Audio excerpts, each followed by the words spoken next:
متصوفانہ literature کے مطالعے سے پتہ چلتا ہے کہ صوفیہ اپنے روحانی تجربوں کو ایک ایسی زبان میں بیان کرتے ہیں جو عام روزمرہ زبان سے مختلف نوعیت کی ہے۔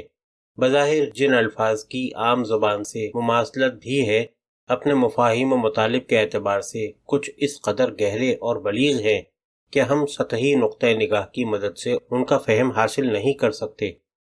واقعہ یہ ہے کہ صوفیانہ تجربے کے مشتملات کو دوسروں تک من و عن پہنچانا ممکن ہی نہیں، اسی لیے ان کی نوعیت کو سمجھانے کی خاطر اشاراتی زبان استعمال کی جاتی ہے اور ان تشبیہات و استعارات کا سہارا لیا جاتا ہے جو عام لوگوں کے لیے مانوس اور قابل فہم ہو، اور جن کی وساطت سے ان تجربات کے بارے میں ایک ذہنی خاکہ قائم کیا جا سکے۔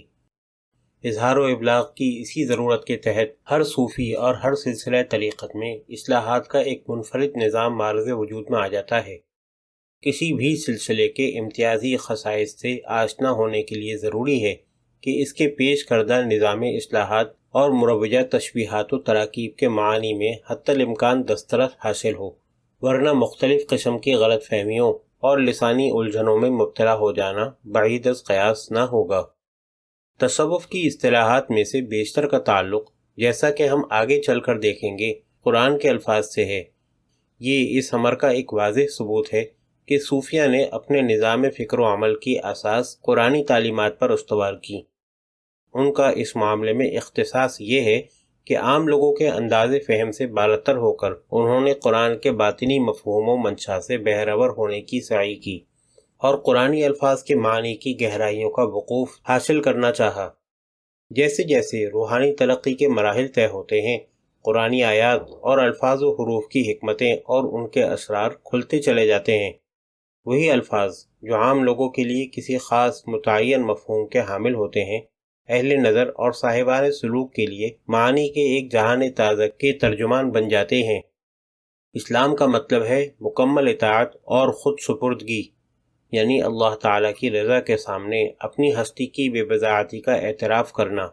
تسلیم کے اس اعلیٰ و عرفہ نصب العینی مقام تک مکمل طور پر رسائی حاصل کرنا ہر کس و ناقص کی بس کا روگ نہیں ہے۔ اس لحاظ سے افراد کے یہاں درجہ بندی کی جا سکتی ہے۔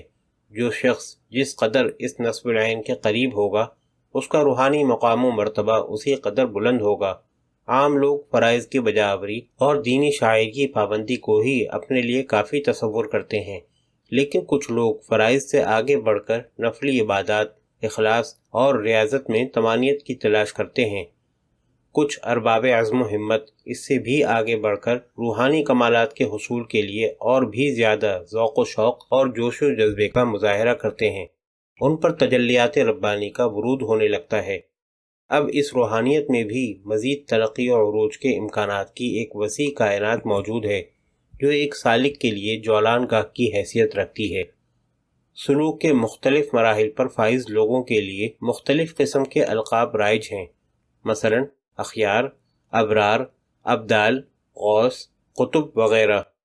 ہر سلسلہ طریقت میں درجہ بندی مختلف پیرایوں میں کی جاتی ہے اور ہر مرتبے کے لیے مختلف القاب استعمال کیے جاتے ہیں۔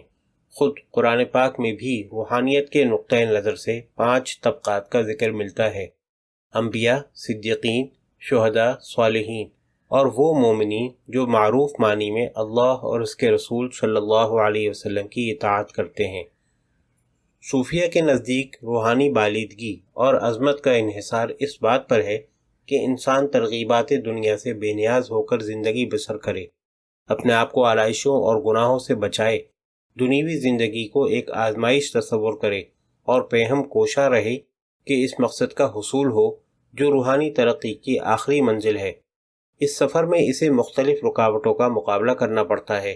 ایک نبی کا مقام و منصب اس روحانی ترقی میں مثالی حیثیت کا حامل ہے، کیونکہ اس کا اللہ تعالیٰ سے براہ راست رابطہ استوار ہوتا ہے۔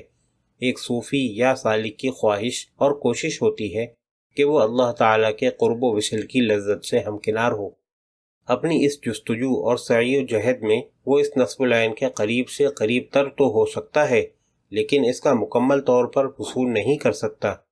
پیغمبرانہ شعور اور صوفیانہ تجربے میں یہی بنیادی اختلاف ہے۔ مزید برآں یہ کہ نبوت وہ بھی ہوتی ہے جبکہ ولایت ایک اکتسابی امر ہے۔ ان دونوں میں اور بھی کئی اختلافات موجود ہیں جن کی جانب گزشتہ باب میں توجہ مبذول کرائی جا چکی ہے۔ تصوف کی اصطلاحات کا ذخیرہ اس قدر وسیع ہے کہ ان تمام کا احاطہ نہیں کیا جا سکتا۔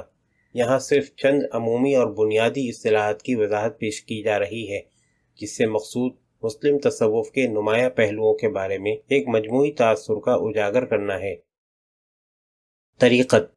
صوفیہ اپنے لیے اصحاب طریقت کا لقب استعمال کرتے ہیں اور یوں اصحاب شریعت سے اپنے آپ کو ممتاز سمجھتے ہیں۔ شریعت سے مراد ظاہری شعائر مذہب کی پابندی اور اوامر و نواہی کی متابعت ہے، جبکہ طریقت اس انداز فکر و عمل سے عبارت ہے جو ان شعائر اور اوامر و نواہی کی حکمتوں سے بہرایاب ہونے کی وجہ سے معرض وجود میں آتا ہے۔ ظاہر و باطن کے اس امتیاز کو عہد حاضر کے لسانیاتی مفکرین کی اس بحث کے مماثل قرار دیا جا سکتا ہے، جس کے مطابق الفاظ کے مطالب دو طرح کے ہوتے ہیں، ایک اساسی اور دوسرے ثانوی۔ اساسی مفاہیم میں ظاہری اور لغوی معنویت کا پہلو نمایاں ہوتا ہے، اور اس کے مقابلے میں ثانوی مطالب میں اشاراتی، قیاسی اور تمثیلی عنصر غالب ہوتا ہے۔ شریعت دین کا ظاہر ہے اور طریقت اس کی حقیقت۔ اس فرق و امتیاز کی اساس خود قرآن میں موجود ہے۔ مثال کے طور پر جب یہ کہا گیا کہ ان نمازیوں کے لیے تباہی مقدر بن چکی ہے جو اپنی نمازوں کی روح سے غافل ہیں، یا جب یہ ارشاد ہوا کہ نیکی یہ نہیں ہے کہ اپنا رخ مشرق یا مغرب کی جانب موڑ لیا جائے، بلکہ نیکی یہ ہے کہ انسان اللہ پر، آخرت پر، ملائکہ پر اور اللہ کی نازل کی ہوئی کتاب پر اور اس کے رسولوں پر ایمان لائے۔ یا قربانی کے متعلق جب یہ فرمایا گیا کہ اللہ کے پاس قربانی کا گوشت یا خون نہیں پہنچتا بلکہ تمہارا تقوی پہنچتا ہے، تو ان تمام باتوں سے یہی مراد ہے کہ دین کے ظاہر اور باطن میں فرق ہے، اور یہ کہ باطن کی اہمیت بہت زیادہ ہے۔ یہ الگ بات ہے کہ بعض نام نہاد صوفیہ نے اس سلسلے میں حدود سے متجاوز ہو کر اس غلط عقیدے کا پرچار کرنا شروع کر دیا کہ کامل صوفی پر شریعت کے قوانین کا اطلاق نہیں ہوتا، شریعت محض عوام الناس کے لیے ہے۔ وہ یوں استدلال کرتے ہیں کہ جب حقیقت مطلقہ سے براہ راست رابطہ قائم ہو جائے تو ظاہری احکام کی پابندی کی کیا ضرورت ہے، یا دوسرے لفظوں میں یوں کہہ لیجئے کہ جب منزل مقصود تک رسائی حاصل ہو جائے تو پھر ذرائع و وسائل کی کیا اہمیت باقی رہ جاتی ہے۔ یہ نقطۂ نگاہ قرآنی تعلیمات کی مزاج سے ہم آہنگ نہیں ہے، اس لیے کہ قرآن نے جو ظاہر و باطن کے مابین فرق کیا ہے اس کا اصل مقصد یہ ہے کہ انسان محض ظواہر ہی میں الجھ کر نہ رہ جائے، بلکہ اس کی نگاہ باطنی اسرار کی جانب بھی مبذول ہو۔